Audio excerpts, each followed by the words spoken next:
Mulheres e não mulheres, morcegos e não morcegos, olá! Eu sou a Núria de Ben-Susan e quero dar a vocês as boas-vindas ao Caro Morcego, Cara Humana. Essa troca de cartas entre uma humana e um morcego disfarçada de podcast.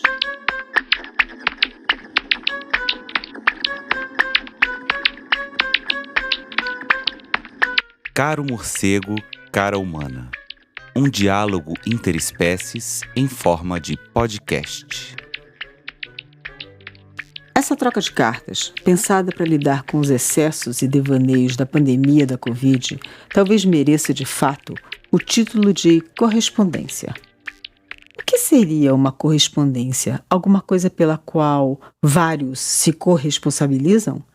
Vários correspondem uns aos outros? Mas quantos são os uns? E quantos são os outros? Sabemos já que muitos. Infinitos, talvez. As cartas ao morcego, que morcego seria esse? Foram lançadas ao vento, endereçadas ao mundo e encontraram muitos destinatários. Foram interceptadas, redirigidas, redigeridas e relançadas ao vento e ao tempo. No episódio passado, as últimas cartas trocadas foram aqui apresentadas, mas há mais. As interceptações correspondidas. Seres que compartilham o mundo sabem que sempre é tempo para repartir responsabilidades. Pelas cartas, pelas respostas, pelo que fazemos e pelo que deixamos de fazer.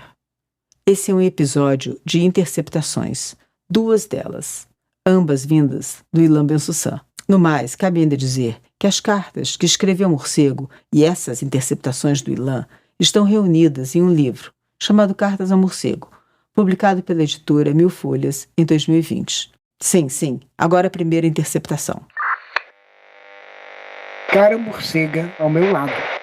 Te escrevo, Nurite, para contar primeiro que interceptei tuas cartas ao morcego. Como fiz isso? Não é difícil imaginar no cenário das letras, das comunicações e da reprodutibilidade técnica que fazem parte do orgulho do sistema de segurança da máfia humana. Que tenha feito não é em si mesmo surpreendente e nem intrusivo. As cartas são cartas abertas. As cartas abertas são um modo de chegar ao destinatário, mesmo que não chegue. São modos de alcançar quem se precisa, alcançando muitos outros olhos que também poderiam ser remetentes ou destinatários da carta endereçada. Tudo que se escreve e tudo que se faz vaza para o cosmos. Ou, mais dramaticamente, para partes inesperadas dele. Trata-se de um princípio de contrapredação, como você diz. A predação roda uma roda que carrega a vizinhança com ela. É um princípio geral da ecologia e de tudo que é cósmico, até as entranhas, como a política, a nutrição e a economia. É impossível fazer uma coisa só. Sim, é impossível escrever para um destinatário só. Os destinos se esparramam e com eles os leitores, incluindo os que leem a contrapelo, ou talvez de cabeça para baixo diante das cartas. Platão dizia que escrever é como jogar sementes ao vento. E assim, uma carta aberta sempre, e mais do que isso, é de uma estereoscopia acima de qualquer suspeito da remetente. Somos todas destinatárias inesperadas, o que nos faz um tanto morcegos, ainda que menos do que entendemos e talvez sempre menos do que precisamos ser. É por isso que tuas cartas impressionam. Elas chegam aos morcegos porque é impossível chegar a um lugar só. Isso inclui você, eu suponho. Também você, e mais ainda você, se morcega ao escrever as cartas abertas. Você fala de Nagel, aquele obcecado por uma subjetividade morcega, insistindo na sua inacessibilidade. A experiência, contudo, é um contágio. Não é um movimento recôndito no interior de um âmago, mas é um estado ou um gesto do corpo. A experiência de uma bailarina é indescritível, porém, quando me apoio sobre a ponta dos pés, às vezes penso que consigo fazer com que a bailarina me substitua por um instante.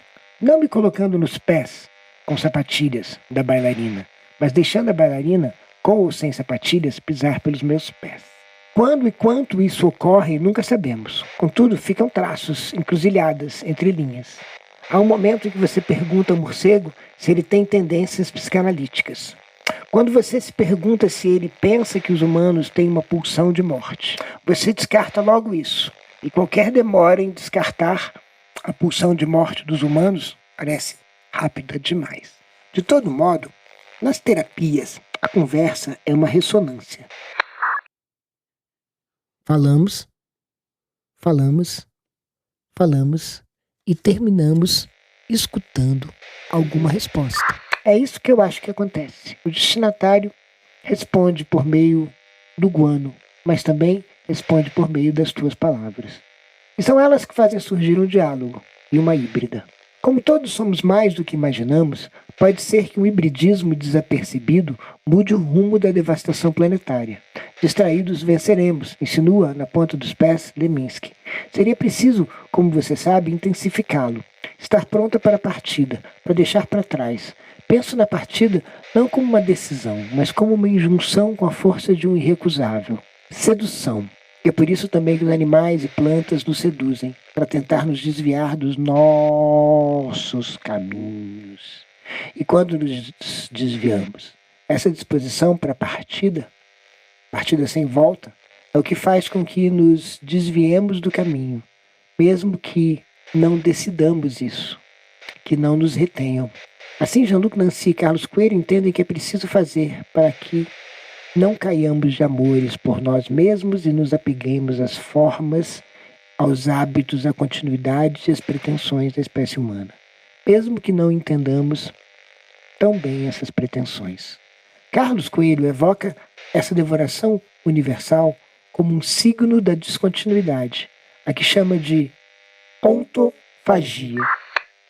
Talvez seja suficiente lembrar de um gesto do Muro Bixaba diante de Ranstatten que recebeu a atenção de Oswald de Andrade. Reprimido por comer carne humana, já que nem as onças comem onças, o índio responde: "Não amole, sou uma onça." Ou, como Oswald relata, "Não amole, tá gostoso." A sedução da carne humana faz partir da humanidade. Não importa a continuidade, a guloseima é ela mesma o que me move. Como não dá para fazer uma coisa só, o índio deixa de pertencer aos humanos, se a antropofagia for impossível para ele. Talvez fosse preciso comer os morcegos para alcançá-los.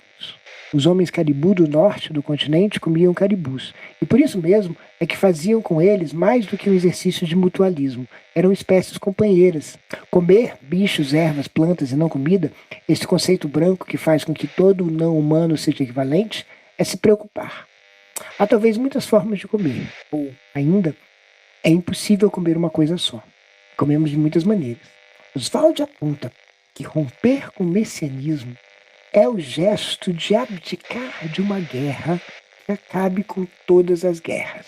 Não é possível que, ao cuidar dos conflitos, ao invés de procurar erradicá-los, estamos contra qualquer princípio ou príncipe, Estado, teoria geral, que represente, apropriadamente ou não, a totalidade que nos englobe. Não apenas combatemos pela autonomia, fazemos algo mais. Deixamos que nossos inimigos sobrevivam e se fortaleçam ao invés de exterminá-los e exercer nosso predomínio.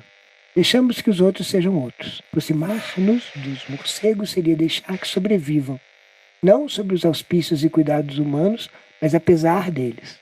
Os humanos, que determinam o futuro do planeta e seus habitantes, contudo, levaram seu messianismo sua vontade de que um dia o conflito desapareça e que tudo o que é orgânico vire hambúrguer a um estatuto geológico. A antropofagia contra o antropoceno. Talvez, se o humano for devorado, ele não se torne como um vulcão, um terremoto ao qual todos estamos à mercê. É preciso cultivar nossos inimigos.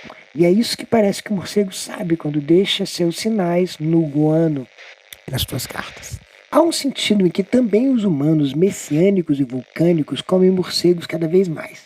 Eles fazem isso porque parece que sonham em adquirir a capacidade de não ser afetados que os morcegos têm diante das partículas de outros futuros que se espalham por toda parte. A imunidade. A imunidade. Porção por imunidade. Talvez seja aquilo que move os humanos e que congrega aquilo que você menciona na primeira carta. O fascínio pela tecnologia redentora, a confiança na sorte e também a pulsão de morte. A pulsão por imunidade faz com que deixem de lado, inclusive, a vontade de autonomia. Para poderem ser capazes de jamais ficarem doentes, procuram tornar todo o seu entorno controlado, inclusive Eles mesmos. Ou seja, se esforçam para que tudo seja compreensível e manipulável por seus dispositivos e aplicativos, que tratam como filhos, como descendentes prediletos. A pulsão por imunidade talvez surja de uma nostalgia do paraíso perdido, um sonho edenista de um parque humano em que eles possam ser cuidados com toda a tecnologia que tornaram possível. Ao abandonar a ideia de que o inimigo precisa ser cultivado, os humanos abriram caminho para a colonização total, para a escravidão total, para o extermínio total. O fascínio pela imunidade a qualquer preço está cheia de pulsão de morte. Que você e o morcego se tornem parte de uma Terra 2.0, talvez em Lua, capital de Marte, controlada apropriadamente para que nenhum conflito apareça, e para isso nenhum esforço deve ser poupado. Edenismo, messianismo, humanidade como plataforma de lançamento de um foguete imune. Alguém deve desculpas ao morcego, como você diz, já que os humanos estão armando contra ele um golpe de Estado. Um golpe de Estado contra quem só raramente tinha pesadelos diurnos com decretos, ministérios, lobbies e esplanadas. Os humanos messiânicos devoram o morcego para exterminá-los, como gostariam de exterminar o vírus ou deixá-los na Terra e partirem para longe, onde poderiam continuar a ser o que são.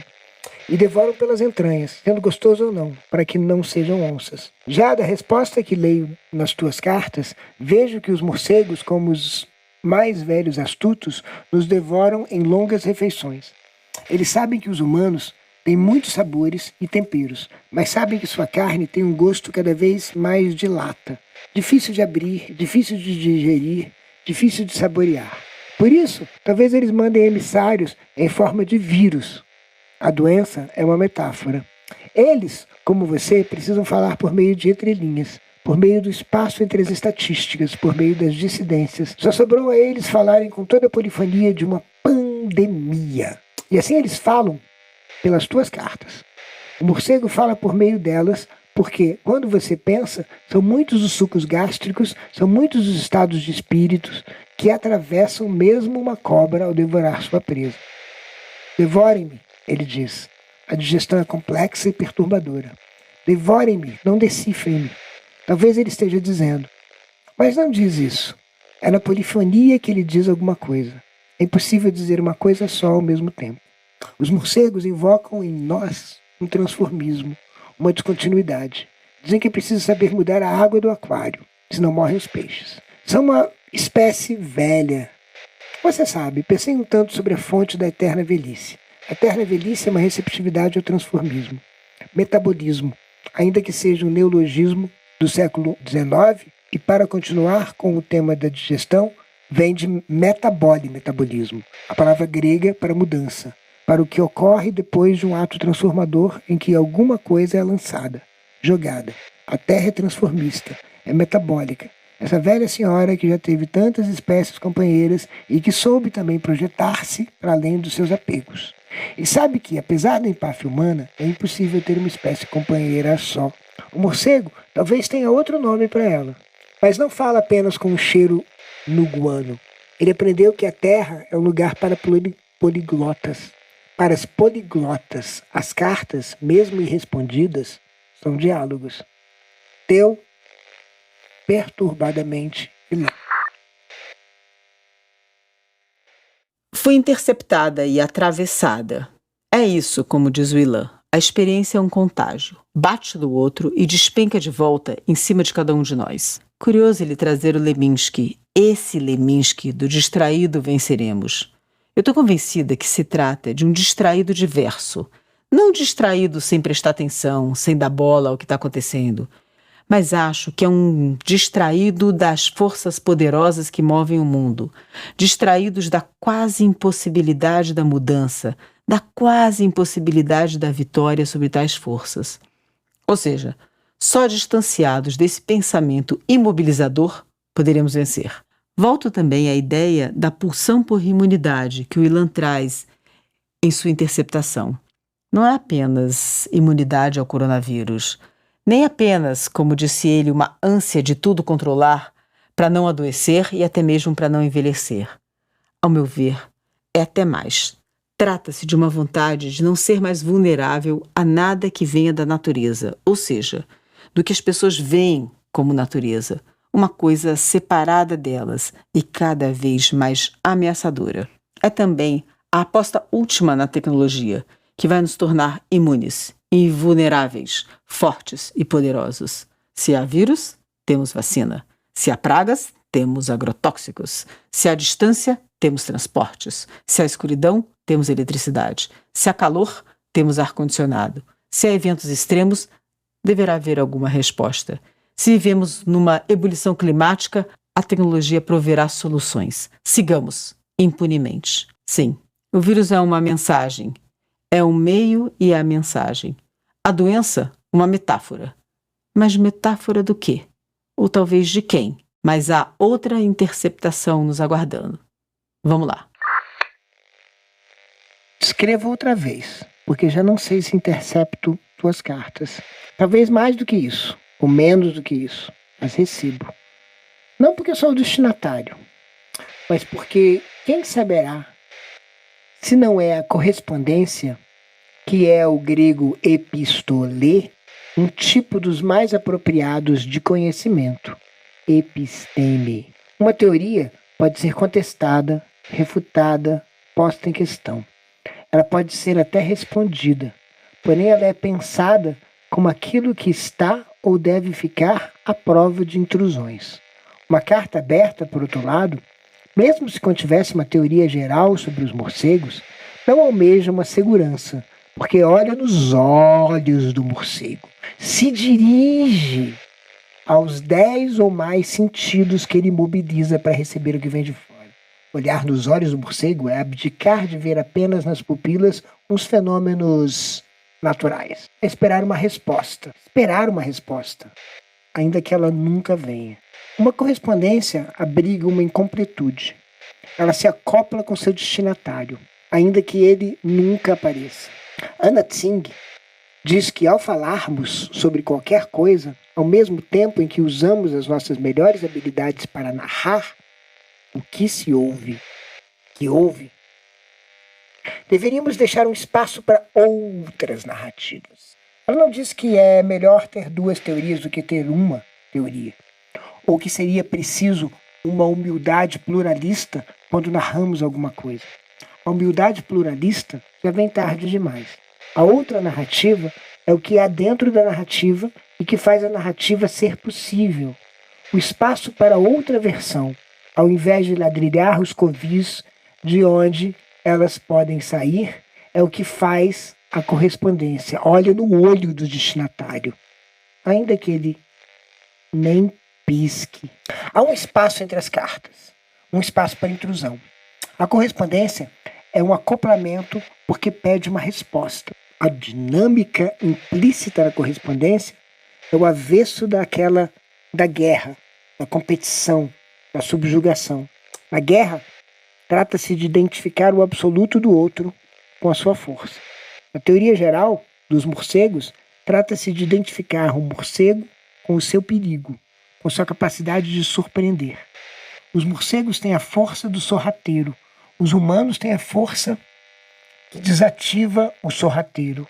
Seria preciso entender o pensamento como uma hibridação, como uma experiência que não seria possível se não houvesse um outro na nossa frente.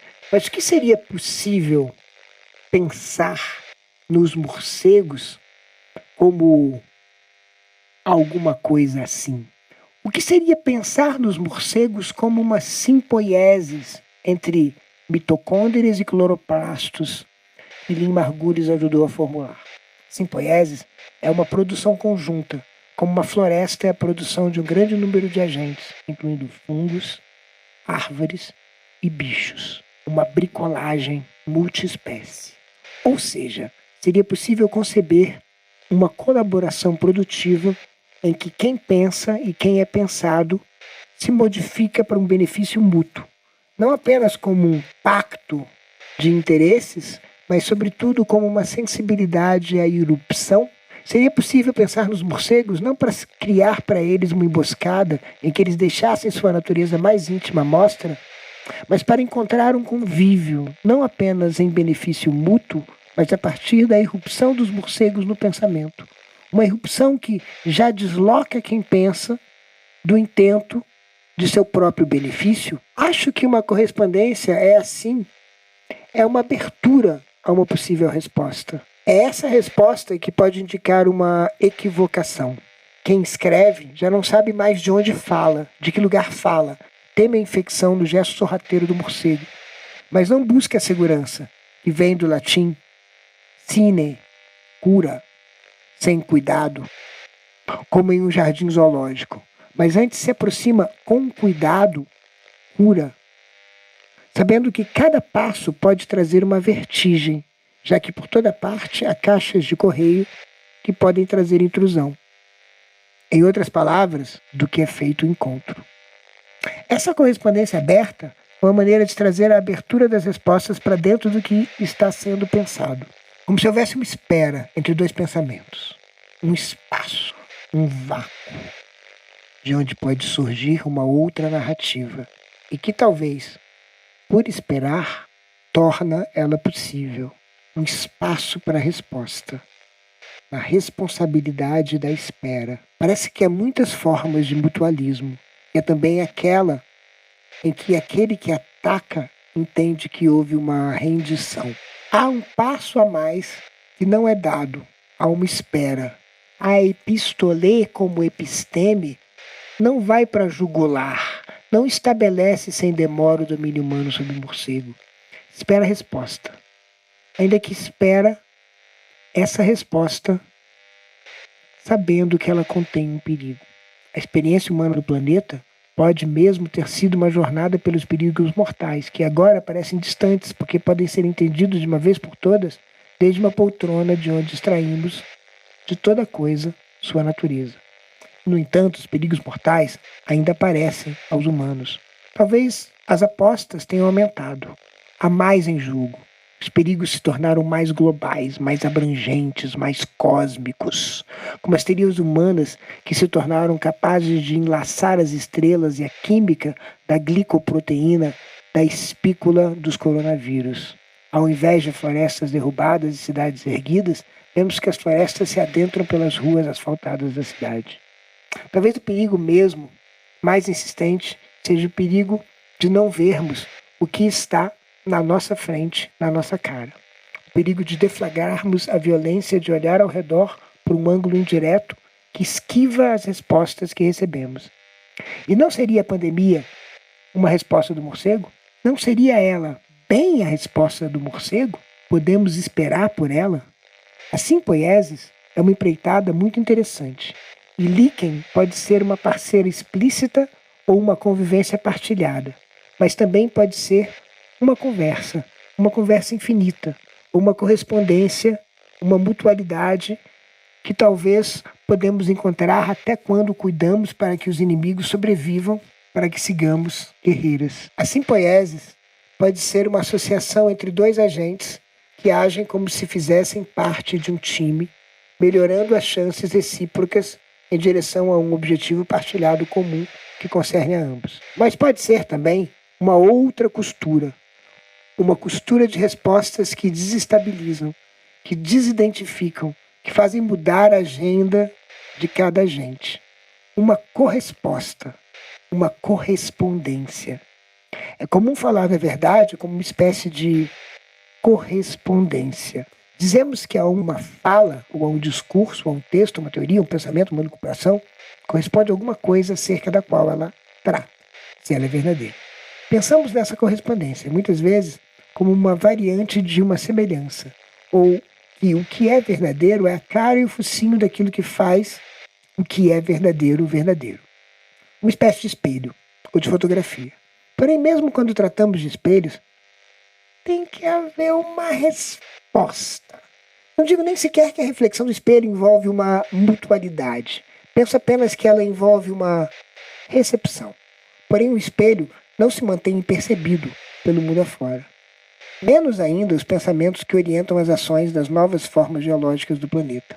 Também aqui há mutualidade. A busca de resposta, às vezes, se transforma em monólogo assumido, em monofonia, em uníssono. Mas, ao se dirigir ao morcego, uma carta não está comprometida com uma imagem múltipla do mundo ou com pluralismo de perspectivas. Ela está refém da resposta. é como uma mão estendida para um cumprimento. Uma pergunta ao morcego é uma pendência. As verdades estão quase sempre pendentes, dependentes, penduradas, dependuradas. Porque a simpoiesis é uma confabulação, uma espera que está em um tu, em um você, em um destinatário. É um exercício com palavras que não dispensa aquilo do que fala. Paul Celan escreve em sua entrevista sobre a montanha: o branco vem de mais alto, vem dos glaciares. Podemos dizer, mas não devemos. Assim é a linguagem que se usa por aqui. O verde com o branco dentro.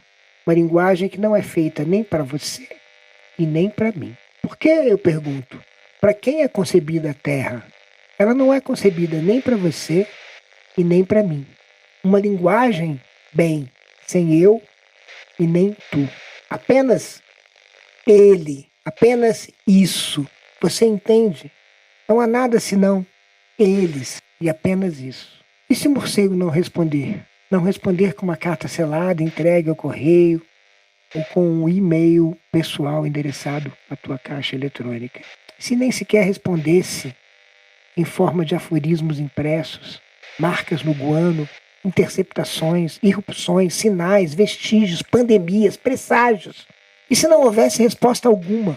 Talvez humano algum se sentiu interpelado para responder ao morcego, antes que, de alguma forma, pudesses ter tentado olhar nos olhos humanos com a responsabilidade de uma pergunta. E ficou sem resposta. Seguiram os humanos com seus monólogos sobre ele, sobre eles, sobre isso. Quando somos interpelados, somos interrompidos, mesmo quando o que fazemos é silêncio, é espera. Não há resposta se o morcego e seu viroma se tornarem um isso, um ele, um eles. Mas uma carta se dirige a alguém, é dedicada ao morcego. Antes mesmo dos correios, uma carta precisa de um destinatário. O destinatário, me parece, prescinde de todo equipamento de transmissão e até mesmo de toda a tecnologia parcialmente incompreendida dos morcegos. Teu, pacientemente, Ilan.